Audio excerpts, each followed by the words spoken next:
La flambée des cas de Covid inquiète en plus haut lieu. Alors que les autorités sanitaires prédisent une situation cataclysmique à l'hôpital dans les jours qui viennent, le gouvernement mise sur la 3e injection et tente à tout prix d'imposer le pass vaccinal. Mais cette stratégie est-elle encore pertinente alors que l'efficacité des vaccins semble plus faible sur le variant Omicron ? Pour l'épidémiologiste Laurent Toubiana, le gouvernement a tout faux depuis le début de la crise.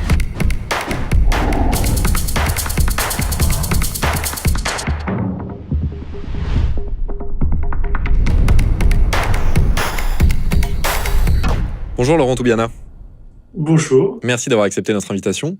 Moi, je vous remercie de m'avoir invité. Alors selon les derniers chiffres de Santé publique France, le taux d'incidence est actuellement de 1672 cas pour 100 000 habitants et on prélève en moyenne plus de 160 000 cas positifs chaque jour. Est-ce qu'on a raison, selon vous, de s'inquiéter de cette flambée de l'épidémie qui est due principalement aujourd'hui au variant Omicron ? Eh bien, je vais être d'entrée de jeu totalement polémique.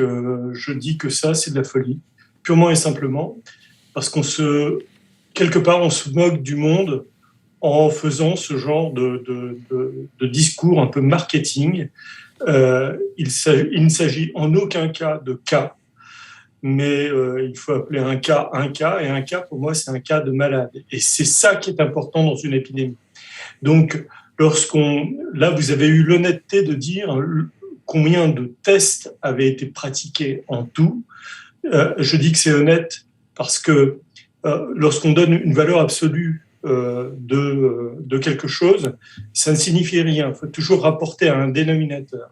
Mais vous n'êtes pas allé au bout de votre raisonnement, vous n'avez pas calculé le taux de positivité finalement. Et c'est ça qui nous intéresse, c'est-à-dire combien de tests sont positifs par rapport à l'ensemble des tests que l'on pratique. Parce que effectivement, lorsqu'on donne un chiffre comme celui-ci, qui peut paraître pour les populations astronomique et donc affolante, ce chiffre-là, si on ne le rapporte pas au nombre de tests pratiqués, ça ne veut rien dire, ça ne fait que provoquer de la peur. Voilà, donc je vous ai répondu et je peux même aller plus loin si vous voulez là-dedans, dans ce taux de positivité. Une épidémie, ça ne se fait pas au jour le jour. C'est-à-dire que faut quand même pas exagérer, nous ne sommes pas face à un monstre qui va décimer la planète. Non, nous sommes dans une épidémie relativement banale et donc s'amuser à faire des décomptes au jour le jour est totalement stupide d'un point de vue épidémiologique. Donc le minimum serait premièrement de faire un comptage hebdomadaire et puis ensuite, effectivement, moi sur mes données à l'heure actuelle, on est de l'ordre d'un taux de positivité de 8 à 9. Ce qui veut dire que, on va même dire 10, admettons, ça veut dire que quand même 90% des tests pratiqués sont négatifs. C'est ça aussi qu'il faut voir. Ça veut dire que sur un échantillon gigantesque, 90% des tests sont négatifs. Ça, c'est un point important. Puis le deuxième point important, c'est que lorsque l'on stratifie par classe d'âge, alors là, le taux de positivité n'est plus le même. Alors ça veut dire quoi, stratifier par classe d'âge ? C'est-à-dire de regarder classe d'âge par classe d'âge, c'est-à-dire en séparant les gens qui sont susceptibles de faire des formes graves, parce qu'on a vu dans la majorité, les gens susceptibles de faire des formes graves sont des gens âgés, et versus les gens qui sont moins âgés, donc les classes d'âge plus jeunes. Et ce que l'on s'aperçoit, c'est que le taux de positivité dans les classes d'âge les plus âgées est beaucoup plus faible que dans les classes d'âge jeunes qui, elles, ne risquent rien. Donc, vous voyez, sur un simple chiffre comme ça, on peut déjà discuter beaucoup. Alors, Santé publique France, effectivement, dit autour de 14% de taux de positivité, mais comment est-ce que vous expliquez par conséquent les 20 000 patients qui sont hospitalisés pour Covid en hausse de 14% par rapport à la semaine dernière et les plus de 3 500 qui sont admis, eux, en soins critiques en hausse de 10%? Est-ce que ce sont quand même des chiffres assez conséquents ? Oui, mais nous avons exactement... Oui, c'est conséquent et pas tellement, finalement. Alors, le premier biais, c'est que effectivement, vous donnez là que des chiffres extrêmement anxiogènes. Et en épidémiologie, on ne donne jamais de chiffres, encore une fois, sans le rapporter à la population. Et donc, ce qu'il me faudrait, ce sont des incidences pour 1000 habitants. Alors, et effectivement, la semaine dernière, on est passé, pour moi, en admission hospitalière, de 12,8 individus hospitalisés pour 100 000 habitants en une semaine, d'accord ? Et cette semaine, on est passé à 17. Alors bien sûr, ça fait un taux d'augmentation important, mais globalement, ça ne fait pas beaucoup, si vous voulez. 17 hospitalisations en une semaine pour 100 000 habitants. Je rappelle au passage que 100 000 habitants, en moyenne, il y a 580 lits d'hôpital pour 100 000 habitants. Voilà, on a 17 patients pendant toute une semaine. C'est ça le chiffre important à avoir en tête. Donc, chacun se fera une idée de la saturation des hôpitaux. Et ça, pour ces 17 malades, vous appuyez sur quelles données pour l'établir ? Alors, toutes les données que j'utilise sont des données que je récupère, entre guillemets, sur le site de Santé publique France, qui a une toute petite longueur d'avance sur moi, d'accord, puisque moi, je les récupère un jour après, en gros. Donc, je mettrai globalement mes chiffres à jour, mais globalement, au niveau d'une semaine, ça ne va pas changer grand-chose. Donc là, ce sont des chiffres sur mon site, donc sur le site de l'IRSAN, consacré au Covid. J'invite vos auditeurs à y aller. Je récupère des données de Santé publique France, de l'INSEE, de l'adresse, enfin, toutes les données disponibles pour tout un chacun, c'est-à-dire que je n'invente pas de données, elles sont toutes disponibles, et je les mets en forme de façon à les lire d'une manière cohérente non seulement entre elles, mais aussi cohérente avec tout ce qui a toujours été fait en épidémiologie pour étudier des épidémies de maladies transmissibles de ce type-là. Ce qui veut dire que les données que je donne, les chiffres que je donne, sont comparables à d'autres épidémies. Et ça, c'est très important. Vous voulez dire que l'épidémie de Covid ne serait pas plus grave, c'est ça, selon vous, que d'autres épidémies saisonnières, par exemple la grippe ? Je dis que l'épidémie de Covid est nettement moins grave qu'une épidémie de grippe. Je vais vous donner un tout petit exemple. Pour une épidémie de Covid, en moyenne, lors ce qu'on appelle une phase épidémique, on est dans la 5e phase officiellement, 5e phase épidémique, en moyenne, la moyenne hebdomadaire des incidences, c'est aux alentours de 40 à 50 malades. Voilà, entre 45 et 50 malades en moyenne par semaine pendant l'épidémie. C'est-à-dire, c'est le nombre de malades pendant toute la période. Ça fait à peu près une dizaine de semaines et on ramène ça à la semaine. C'est ça la moyenne. J'explique parce qu'il faut être précis dans ce truc. Eh bien, donc là, je dis, c'est aux alentours. Ça dépasse pas le 45 malades pour 100 000 habitants. Pour une grippe, en moyenne, sur les 10 dernières années, c'est plus de 300 cas par semaine pour 100 000 habitants. Voilà, on est très, très nettement en deçà de ce à quoi nous avons l'habitude et sans prendre aucune mesure pire que là, ici, nous avons pris des mesures absolument disproportionnées pour cette épidémie-là. Mais ce que je ne comprends pas, c'est que si on prend les chiffres actuels, donc on a environ, là, cette semaine, 160 000 cas positifs qui sont prélevés chaque semaine en moyenne, hein, évidemment, ça reste une moyenne. Il y a une étude britannique qui a été publiée récemment, mi-décembre, qui a expliqué que près de 64% des cas positifs étaient symptomatiques, donc malades. C'est cette définition qu'on pourrait peut-être donner. Si on en déduit, si on fait le calcul, ça ferait quand même 1000 malades. Si on prend l'échelle de 100 000 habitants, c'est un chiffre. Oui, je connais cette théorie. Pour moi, un malade, c'est uniquement quelqu'un qui se déplace pour aller voir un médecin. C'est-à-dire que, effectivement, un malade qui a un rhume, on peut dire qu'il est malade pendant 3 jours, mais il n'est pas suffisamment malade pour aller voir un médecin, pour aller consulter, si vous voulez, ou même pire, pour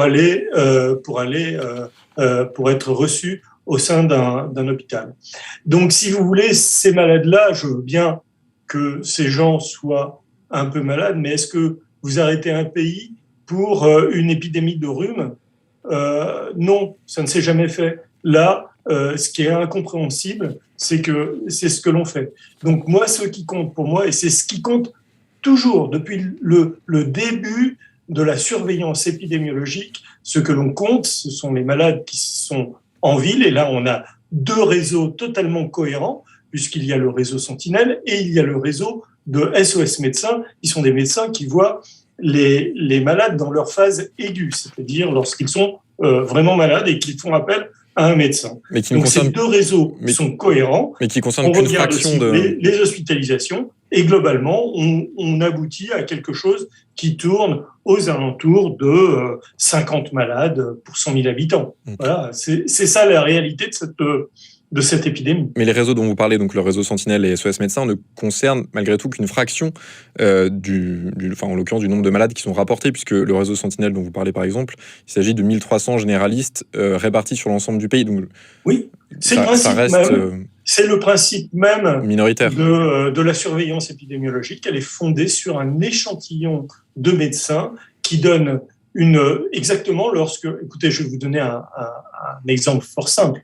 Lorsque vous voulez faire une étude économique ou même une étude politique, vous faites exactement le même type d'échantillonnage, c'est-à-dire que vous allez échantillonner la population pour avoir une idée de ce qui se passe dans cette population. Oui, c'est une extrapolation. C'est exactement le même principe. Donc, nous avons un échantillon représentatif des médecins en ville, et donc, à travers eux, nous faisons une estimation de la valeur de malades de telle ou telle pathologie. En l'occurrence, là, il s'agit de malades de Covid qui vont consulter pour ça. Mais qu'est-ce que vous faites dans ce cas-là de la surmortalité ? Parce que l'INSEE a calculé, donc pour l'année 2020, pour l'année 2021, les chiffres n'ont pas encore été donnés, mais en 2020, la surmortalité établie par l'INSEE, c'est de plus de 56 000 décès de plus qu'en 2019, soit une augmentation de 9%. Là encore, ça reste relativement notable. Vous savez qu'il y a eu une polémique entre nous et l'INSEE. Moi, j'estime que l'INSEE s'est planté dans ses calculs. Et donc, eux disent que c'est moi qui me suis trompé dans les calculs, mais moi, je ne trouve pas une surmortalité équivalente à l'INSEE pour la bonne raison que eux se comparent à une année qui était particulièrement faible, l'année 2019, mais moi, je fais une estimation en redressant de la population sur 3 années. C'est-à-dire que j'évalue la surmortalité par rapport à une moyenne de 3 années. Et là, quand je fais ce travail-là, c'est-à-dire un travail sérieux, pas le travail bidonné de l'INSEE, je trouve qu'il n'y a aucune surmortalité pour les moins de 65 ans, vraiment aucune, et il y a une faible surmortalité pour les plus de 65 ans, qui équivaut à 4%, mais ceci s'explique très probablement par une sous-mortalité chronique depuis plusieurs années. Mais vous parliez tout à l'heure des praticiens. Vous pensez que, par exemple, les soignants qui sont dans les hôpitaux exagèrent la réalité quand ils expliquent que leurs services de réanimation sont totalement débordés, ils craignent déjà la saturation à Marseille, par exemple. Il est très probable que dans certains... Ce sont des effets locaux, si vous voulez. Dans certaines réanimations, il y a effectivement une saturation. Mais en réalité, les hôpitaux doivent normalement... une gestion sanitaire efficace serait de faire de la balance de charge. Ça s'est fait, par exemple, ça s'est beaucoup pratiqué. Moi, j'ai beaucoup travaillé sur la bronchiolite. Ça s'est beaucoup pratiqué à ce niveau-là, parce qu'en période hivernale, les hôpitaux étaient saturés par des enfants, et donc il y avait toute une gestion du parc hospitalier qui permettait justement d'éviter cette saturation. Or là, on a eu l'impression, en tout cas, moi je ne suis pas allé sur place pour vérifier les choses, qu'il y avait des hôpitaux qui étaient plutôt vides et des hôpitaux ultra surchargés. Alors, quand je dis vide, tout le monde a entendu parler des hôpitaux privés qui, pendant en tout cas la première épidémie, et selon moi la seule vraie épidémie, n'ont pas été sollicités. Donc tout ça, c'est connu maintenant, et globalement, quand on regarde l'intégralité de la charge hospitalière, effectivement, ça ne représente que 2%, alors qu'on nous avait vendu quelque chose d'astronomique et qu'il fallait faire des efforts énormes, surhumains, c'est-à-dire enfermer toute une population pendant plusieurs mois pour éviter cette surcharge. Et on s'aperçoit au bout du compte qu'en réalité, il n'y a que 2% de l'activité qui a été consacrée au Covid. Oui, alors ces 2% dont vous parlez, effectivement, c'est un rapport donc, de l'Agence technique de l'information sur l'hospitalisation, mais il s'agit d'un lissage sur l'année. Or, on sait que l'épidémie a fonctionné par vagues. Et par ailleurs, vous savez aussi probablement que le Covid a mobilisé les malades pendant un temps plus élevé en moyenne. C'est 13,2 jours contre 7,7 pour une grippe en moyenne.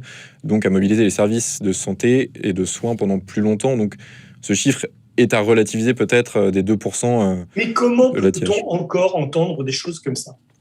Nous sommes dans un pays qui dépense le plus au monde pour son système de santé. Comment peut-on encore imaginer qu'on puisse arriver à saturer des hôpitaux comme ça ? Ça, c'était un vrai problème de santé publique, du coup. Mais c'est pas à moi qu'il faut poser cette question-là. C'est justement aux gens qui ont déversé des milliards sur une épidémie qui était somme toute relativement banale, mais qui n'ont pas su gérer, de mon point de vue, cette surcharge hospitalière. C'est à eux qu'il faut poser ces questions-là. Ce n'est pas à moi. Moi, je ne fais que constater qu'il y a eu une gestion pharaonique d'une crise qui était, de mon point de vue, une épidémie qui était tout à fait banale.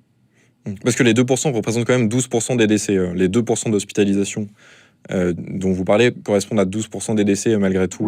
Là encore, il y a un écart entre les deux. Oui. La plupart du temps, les gens arrivés, ils étaient déjà presque morts. Parce que, pour une bonne raison, il y a eu aussi une autre aberration, c'est qu'on a en fait sous-utilisé l'ensemble du système médical en France, du système sanitaire en France. Et je veux dire par là que les médecins généralistes n'ont pas joué, pas volontairement bien sûr, on leur a presque interdit d'assurer, si vous voulez, ce qu'ils assurent en général, c'est-à-dire être capable de gérer tout de suite les individus malades. Ce qui a finalement saturé les hôpitaux avec des gens presque mourants, et d'ailleurs en moyenne, les gens qui arrivaient dans cet état-là restaient bien moins longtemps à l'hôpital puisqu'ils mouraient dans les 24 heures. Donc voilà, c'est pas eux en tout cas qui encombraient les hôpitaux, mais malheureusement ce point-là aussi est à revoir complètement dans la gestion de cette crise. Et pour conclure, Dr Toubiana, j'avais une dernière question à vous poser. Olivier Véran a récemment déclaré que la 5e vague pourrait peut-être être la dernière. Les autorités sanitaires danoises viennent d'annoncer à leur tour que le retour à la vie normale pourrait peut-être se faire dans les 2 mois en raison du variant Omicron. Est-ce que vous partagez cet optimisme ? Est-ce que vous pensez que le variant Omicron pourrait en réalité être une bonne nouvelle ? Est-ce qu'on peut atteindre par exemple l'immunité collective grâce au variant Omicron qui est réputé plus contagieux ? Écoutez, M. Véran n'a dit que des sornettes depuis le début. C'est-à-dire, comment encore croire quelqu'un qui nous raconte tout et son contraire depuis le début de cette crise ? Donc, sûrement pas, je n'écouterai pas M. Véran qui manipule les gens depuis le début de cette crise. En revanche, il est vrai que, et c'était plus ou moins mon idée d'épidémiologiste, à partir du moment où on a su que cette épidémie ne touchait en réalité que les personnes fragiles, ce que nous aurions dû faire normalement, et ça je l'ai dit dès le début, je ne réinvente pas la poudre maintenant que les choses sont passées, mais je l'ai écrit dès le début et vous pouvez vous référer à tous mes écrits. Ce que nous aurions dû faire, c'est imiter ce qu'a fait la Suède. La Suède n'a mis aucune mesure contre liberticide, comme ça a été le cas en France, et n'a pas eu du tout a eu le même type d'épidémie. Ce qui veut dire que globalement, tout ce qu'on a mis en place a servi à rien, et que ce qu'il fallait mettre en place, c'était justement une immunité collective naturelle. Cette immunité aurait été assurée par les classes d'âge les plus jeunes qui risquaient le moins.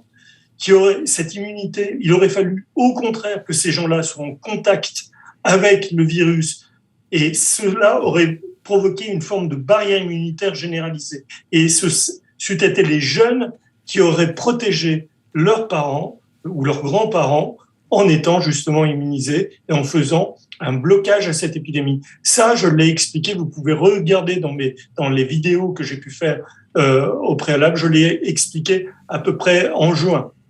Donc, vous pouvez aller en juin 2020. Donc, là-dessus, effectivement, je ne bouge pas de mon idée. L'immunité naturelle, c'est comme ça qu'on arrête en général les épidémies de ce type. Merci beaucoup, Dr Toubiana, d'avoir répondu à nos questions. Quant à vous, merci de nous avoir suivis. N'hésitez pas à commenter, partager et vous abonner.